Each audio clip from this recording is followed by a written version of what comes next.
had a friend who was dating a guy who checked off all the boxes, but she was like, sex-wise, it's not it. Yeah. I was like, okay, you don't want to tell him these things, right? Because again, it's uncomfortable. It is uncomfortable. So I was like, this is what you do. Plan a sexy night. Yeah. Create a space where you're like, we're going to play a game. I call it this or that. You pick body parts and you do a this or that situation, and it's normally going to be the things that you would normally do, but because you have to give it this or a that is like the new thing, right? Yeah. So let's say it's how you eat the cat. Yeah. Okay. Yeah. And he has to give you a this or that scenario. The this is probably going to be what he's always done that you don't like, but the that is like, oh, and then you can pick a middle ground, right? Essentially what you're doing is you're teaching somebody what feels good to you without saying, I don't like when you do this. It's just saying like, oh, I like that.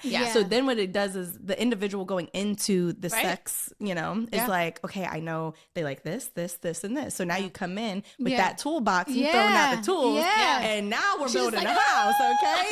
Now the house is being built. But before you was playing in the sandbox and nothing was happening. And she was like, it worked so well. Like, and not only did he, you know, do things, she was like, I also found out that he actually prefers this instead of when I do that. Like, every man doesn't want a deep throat. Maybe they like the tip. Right. And, you know, some girls like fingers and objects in there. Some are like, keep that shit away from me. Right. So you don't know unless you try. And it's weird to sit across the table and be like, so, but if you're in the space where you're actually trying things, and then it's a we're both doing it together, it makes it a lot less awkward.